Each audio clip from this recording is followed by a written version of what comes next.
we're expending dozens of missiles a day. Do people understand what I'm saying? I'm saying that we have an expenditure rate when compared to the replacement rate, which is totally skewed against replenishment of stockpiles, that we are going to rapidly run out of ammunition and we're going to have no capacity to replace those munitions. And so we'll have empty. There's nothing the general can say that can change this outcome.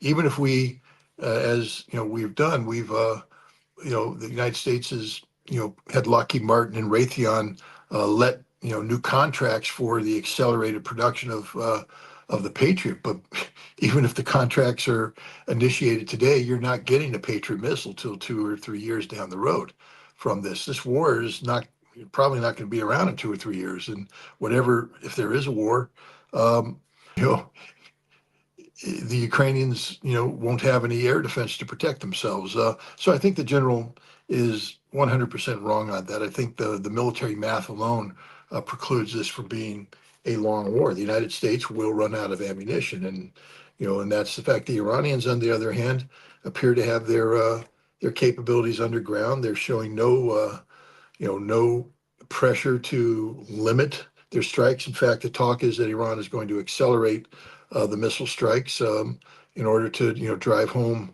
um, the psychologically the inevitability of an American defeat. Um, so I think the general is just wrong across the board. I don't think anything he said is right. I don't think this war will last long because you can't have a war if you don't have the capacity to fight this war. Donald Trump early on was talking about a 3-week war, and it's probably because in the back of his brain he remembers a briefing where someone said we run out of ammunition in 3 weeks. The headlines focus on explosions, missile strikes, and casualty numbers. But beneath the surface, another battle may be unfolding, one that could decide how long this conflict can actually last. According to former U.S. intelligence officer Scott Ritter, the real story isn't who fired the first missile. It's whether America can sustain a prolonged war while protecting its regional assets and maintaining its military stockpiles. In this interview, he explains why he believes logistics, energy, and industrial capacity, not just battlefield victories, could shape what happens next. Let's hear his perspective.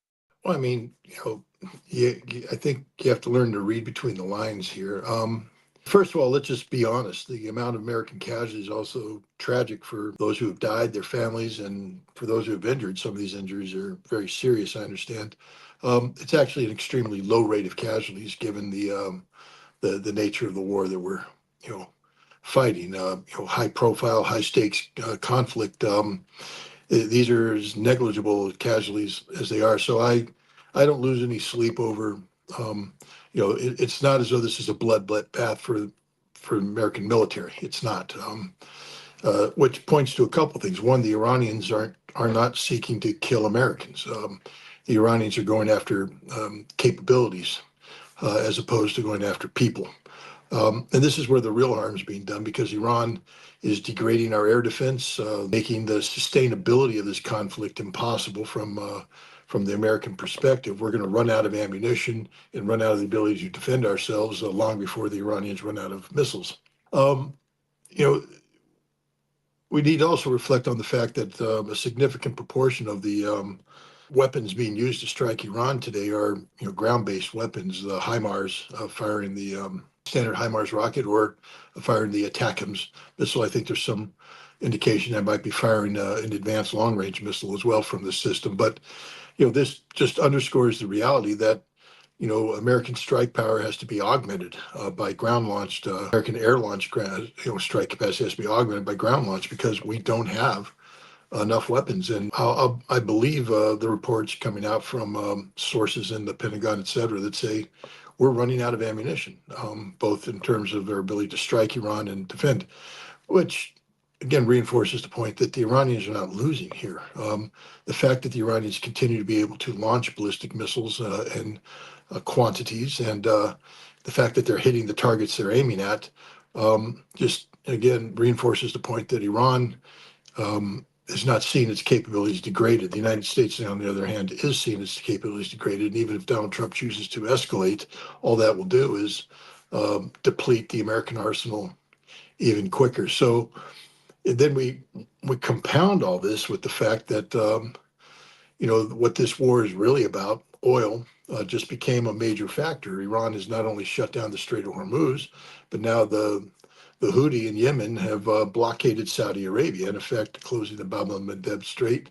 Um, and Saudi Arabia had deflected 70% of its oil production away from the Strait of Hormuz to the port of Yanbu and through the Bab el-Mandeb Strait. Now, Saudi Arabia is 100% locked off. They might be able to redivert some tankers through to the Suez Canal, but that makes the sustainability of that routing questionable because it's just too expensive. So we are seeing major developments in this war, and the one thing that's clear is that Iran is not losing and the United States is not winning. And if you project that trajectory on both lines, it signals a strategic American defeat. One of the first arguments Scott Ritter makes is that casualty numbers don't necessarily tell the full story. Instead, he believes the more important question is whether military systems, defenses, and logistics can keep operating under sustained pressure. His broader point is that modern conflicts aren't determined only by battlefield losses. They're also shaped by industrial capacity, ammunition supplies, and the ability to maintain military operations over time. Whether viewers agree with that assessment or not, it becomes the foundation for everything he argues next. No, I don't think, the Pentagon has done a great job of restocking the munitions. I don't think that's an issue at all.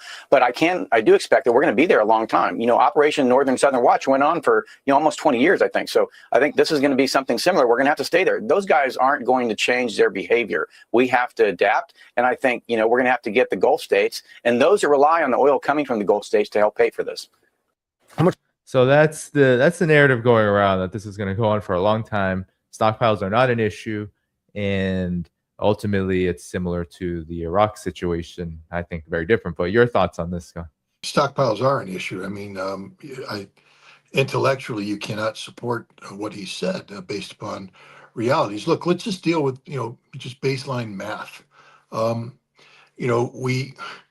We have weapons, we fire weapons, and if we run out of weapons, we can't fire weapons. And so while we're firing the weapons, we need to find new weapons to replace the weapons we're firing. Ideally, at a minimum, you want to replace them on a one-for-one basis. But because this is war and you can anticipate potential, increases in rates of fire, et cetera, you want to produce more weapons than you expend. That's always a good thing, especially when you've taken the weapons out of other theaters of operation. It takes over 2 years to produce a single Patriot missile. Just people need to understand that over 2 years. We're expending. I think there was video that showed Bahrain firing 8 Patriots to intercept one target. But the bottom line is, the replacement rate for Patriots is a little bit more than one missile a day. We're expending dozens of missiles a day. Do people understand what I'm saying? I'm saying that we have an expenditure rate when compared to the replacement rate, which is totally skewed against replenishment of stockpiles, that we are going to rapidly run out of ammunition and we're going to have no capacity to replace those munitions. And so we'll have there's nothing the general can say that can change this outcome. Even if we, as we've done, the United States has had Lockheed Martin and Raytheon let new contracts for the accelerated production of the Patriot. But even if the contracts are initiated today, you're not getting a Patriot missile till 2 or 3 years down the road from this. This war is probably not going to be around in 2 or 3 years. And if there is a war, the Ukrainians, won't have any air defense to protect themselves. So I think the general is 100% wrong on that. I think the military math alone precludes this from being a long war. The United States will run out of ammunition, and that's the fact. The Iranians, on the other hand, appear to have their capabilities underground. They're showing no pressure to limit their strikes. In fact, the talk is that Iran is going to accelerate the missile strikes in order to drive home the psychologically the inevitability of an American defeat. So I think the general's just wrong across the board. I don't think anything he said is right. I don't think this war will last long because you can't have a war if you don't have the capacity to fight this war. Donald Trump early on was talking about a 3-week war, and it's probably because in the back of his brain he remembers a briefing where someone said we run out of ammunition in 3 weeks and we need to accomplish everything during this time, or you know we're going to fail. And so you know this is what we're looking at. 3 weeks. The Iranians aren't going to run out of ammunition in 3 weeks, and we're not going to do fatal harm to Iran in 3 weeks. I think this is just going to further deplete, Americans' military prowess. All in cause of a war that we haven't been able to articulate why it is we're fighting. We're trying to make up this notion that it's to save America and the world from an Iranian nuclear bomb, but it's a nuclear bomb Iran wasn't producing, wasn't trying to produce, didn't want to produce. And the American side knows all this because they've seen the evidence. They're aware of the evidence, and so this is a case where the United States is manufacturing consent for a war against Iraq that we cannot win, and it's a war that will stop sooner rather than later because our strategic position will be so weakened, so fragile, so exposed that we will have no choice but to sue for peace. This is arguably the central claim of the entire interview. Scott Ritter argues that wars are ultimately constrained by production capacity as much as military strategy. He points to the gap between how quickly certain weapons can be manufactured and how rapidly they can be used during an active conflict. His conclusion is that logistics and industrial output could become just as important as battlefield decisions.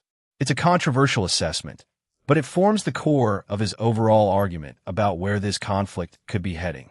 Here's Donald Trump's comments on how he feels about Yemen's blockade of Saudi Arabia. But we take care of things. If something like that happens, we take care of it. We've done that with the Houthis before, and we haven't heard from them in a while since we did what we did originally. It was about 45 days of very powerful action we took against the Houthis. And we've had no problem with the Houthis. They've had no problem with us for a long period of time, including during this conflict. I think that if there is something like that, we'll just have to take care of this. We'll have to take care of it, Trump says, Scott. But what do you find will be the impact or is already the impact of this blockade and as it goes on and on? Because while it does single out Saudi Arabia only, Saudi Arabia is a big part of the energy equation in the region, obviously.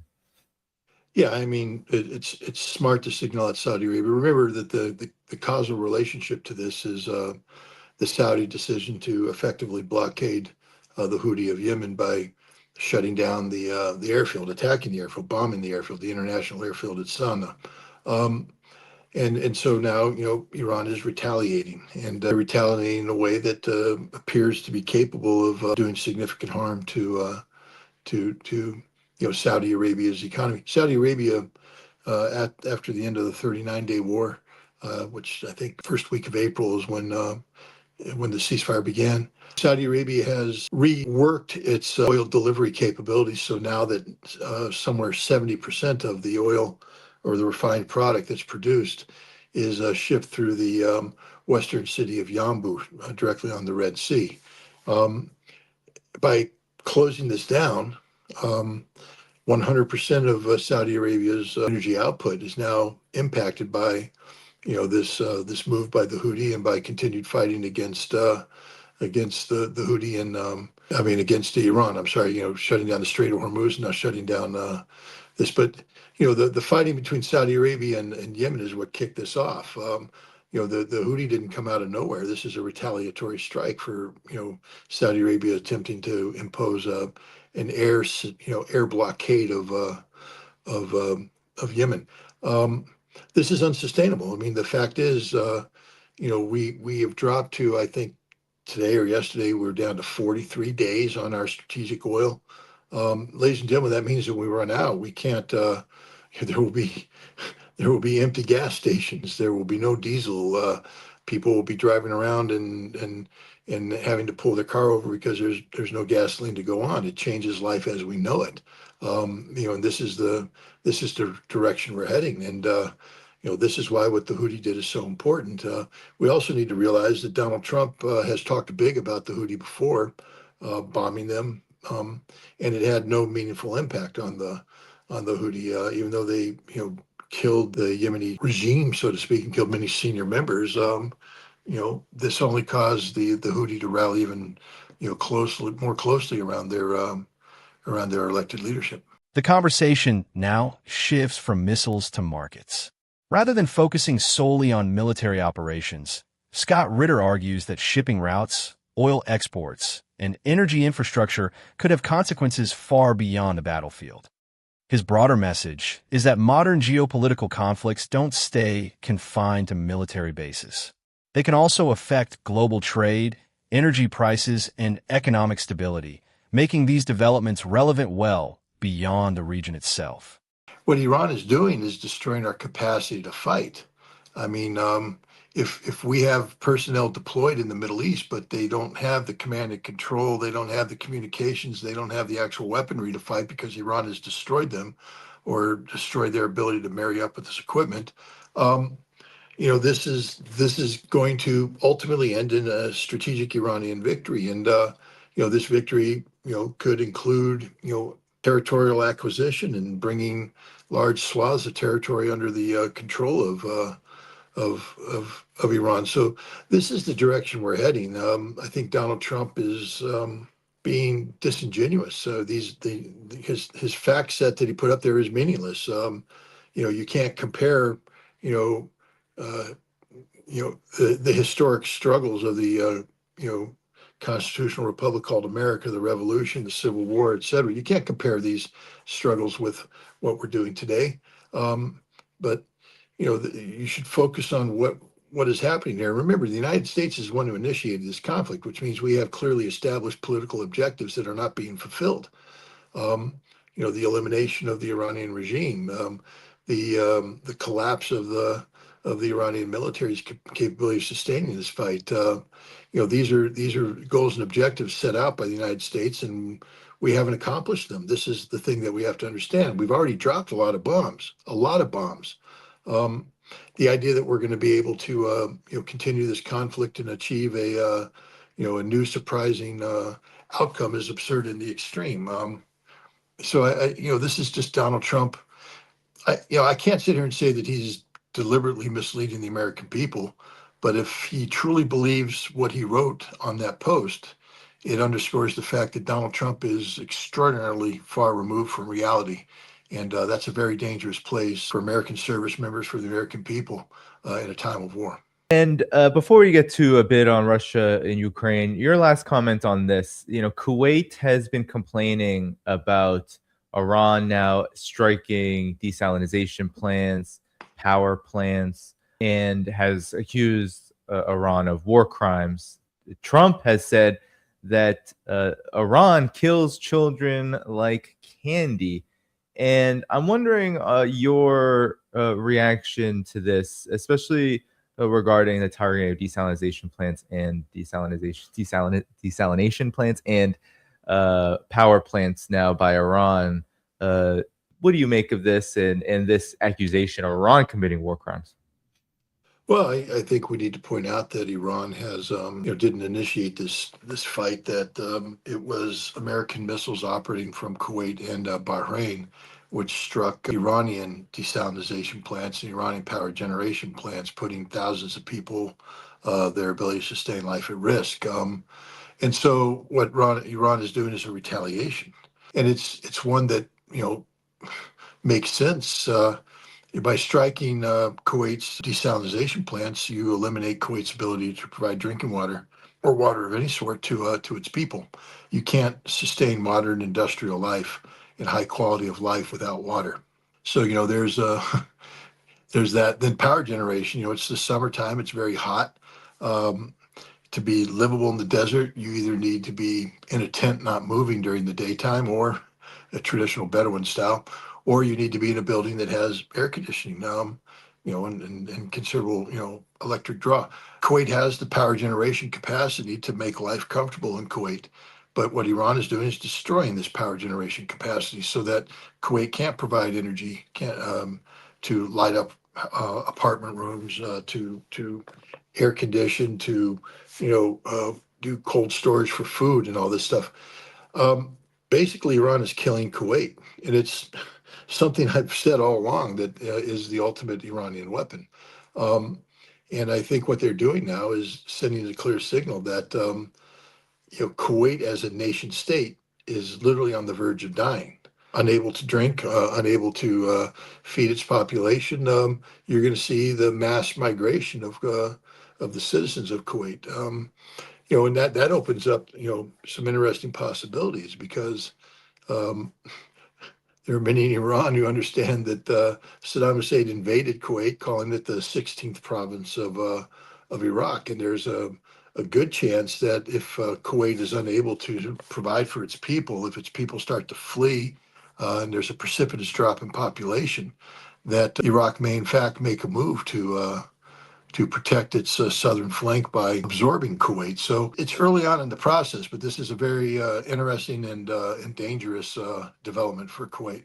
In the final major section, Scott Ritter looks beyond the immediate conflict and discusses what he believes could happen if the fighting continues. His focus shifts toward regional infrastructure, neighboring countries, and the wider geopolitical consequences. These are his projections rather than established outcomes, but together they reinforce the interview's central theme, that prolonged conflicts often create ripple effects extending far beyond the battlefield. No, I mean we're living in historic time, but I would just say that people need to understand that what's happening here is not just about Ukraine or the collective West. We're looking at a world in transition away from American domination, American hegemony to a multipolar world, and Ukraine is one of the critical battlefields in this transition.